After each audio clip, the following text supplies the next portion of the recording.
بیا ولې دا جنت چې کله جړ بچا باغ دی چې په شپول به ور واوړې سو دا داسې ټوکې یو سړی راغی ما طالبانو ته سبق وی داسې دوه نیم سوه طالبان راته ناست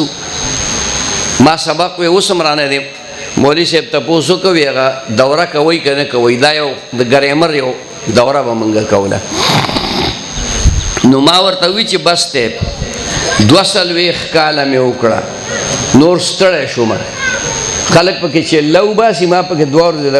2 کاله د پاسه چله وښکله خبره پوه شوې 240 کاله نو مې اوس نور نشم کولی اوس بوډا شوی یم اوس را باندې دا تقریر او دا خبرې او دا 1 غنټه درس دام را باندې وشي نو هغه چې یو ساعت ناستو بیا چوټي وشوه طالبان روان شو خاموشۍ سره بس طالبان ووتل طالبان خو ټوپونه نه وي د سکول لالکانو په شان نو چې هغه ووتل نو دی ما ته وایي یاره ډېر درته خفه شوم مې ولې په څه راته خفه شوې وایي کاش چې ما ته هم داسې طالبان ناست وې زه هم ستا په شانتې عالم وې او دا طالبان راته ناست وې ما ورته سبق ویلی نو ما ورته وی اول خو زه ګرانه نه ده ته د سکول نه ریټایر شوی بس لاړ شه په راشه په دارالعلوم کې داخله به در درکو او سبق وایه سپینګیری نو یې دی که نه ولې په بېګیرو کې به سپینګیری ناست دی نو دا خو به ډېره ښه خبره وي بیا یاره وایي دا خو به راته ګرانه شي